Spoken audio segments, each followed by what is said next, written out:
Now with times past, and weeks with it, not to forget the years alongside, do we all find ourselves in this walk there is life? With it, thus do we encounter both pleasant, unpleasant, familiar, and even some more unfamiliar scenarios. Now with these unfamiliar and hence strange aspects of life, do I find myself in the company of a stranger, a total stranger, if you may. The best bit of all this strangeness, however, is that it is so easy to fall oblivious of all the noises and distractions without the moment I focus on all the beautiful aspects of this strangeness. Yet, were it not for the now fading blows beyond the previous jazz in my space, then I would so easily get submerged into the instruments now coming in, forgetting all about my friend Denis and even their initial purpose of this narration being the consideration of others more than self, as depicted in the oracles.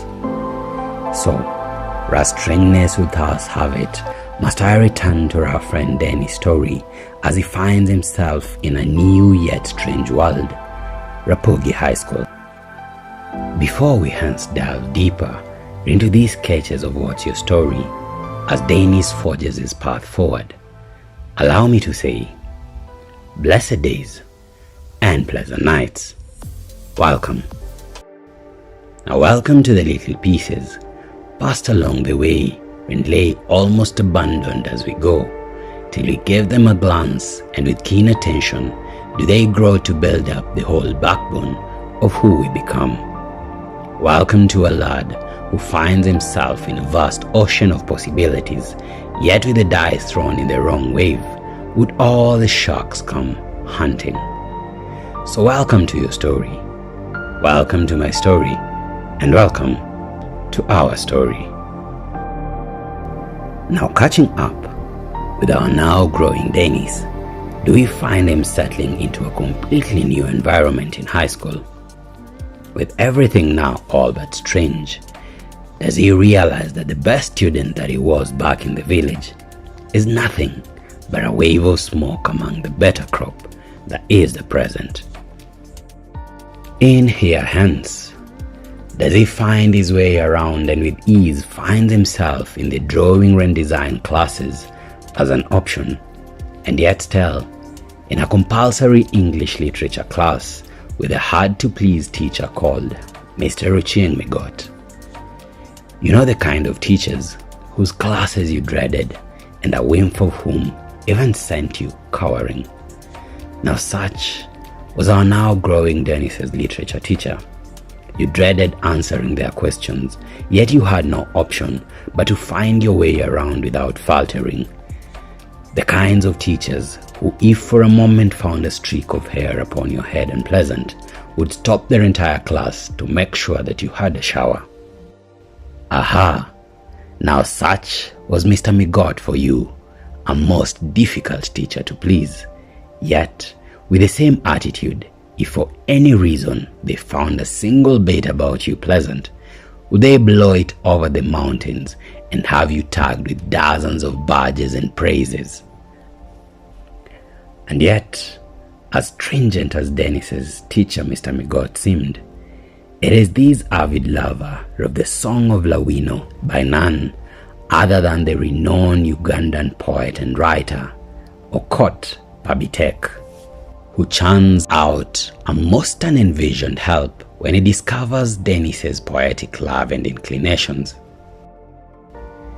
It is most strange how this ambitious lad, who calmly said he wanted to become an engineer right before his father and the deputy principal not so long ago, befriends the school's performing artist, Arthur Akun, and with this goes on to even write him poems he so rigorously presents, even to the astonishment of our ambitious Denis, landing him an audience up to the national levels. But is there much to add when it comes to these lakeside brothers of ours in relation to spoken English, a language they take and own as if it was their own mother tongue, not to add how they shower love upon it and even romanticize it to the addition of their own collocations? Now, beauty to all this is that Denis never limited his poetic advances to only the Queen's language, but also went ahead to use his own mother tongue, the acclaimed Nilotic French of Africa, the Luo. And with this did he bring out his potential as an astute poetic writer.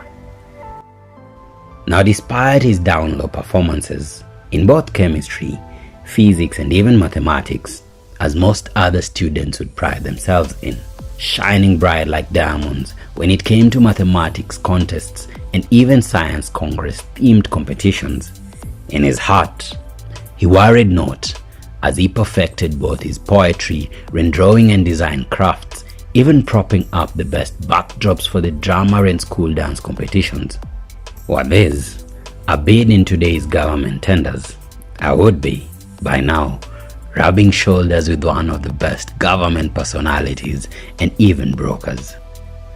Yet such, my dear trader, is the cry of my heart, even as our best potentials lay wasted in our deaths as hunters, always redirecting our bows and arrows towards the sky when the prey that we seek runs right before us upon the ground.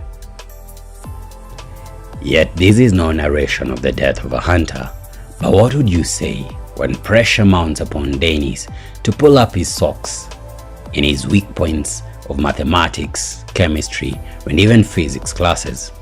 Most would say that the teachers cared for his overall performance. Yet a deeper truth lays unearthed. What if we for a moment stopped focusing so much on perfecting society's expectations of excellence and instead channeled all that energy towards sharpening our own strengths? Just what if, my dear traders? For with such pressure did Denis abandon his strengths in the arts and focused on these weak points as the national exams even drew nearer. The good student he supposedly is passes his national exams, but his points don't qualify him for either engineering or even his father's desired medicine courses. And with this shot below the mark, does he find himself in the Jomo Kenyatta University of Agriculture and Technology, famously known as Juja Boys, for it's an equal ratio of boys to girls, with the prior obviously overwhelming the latter.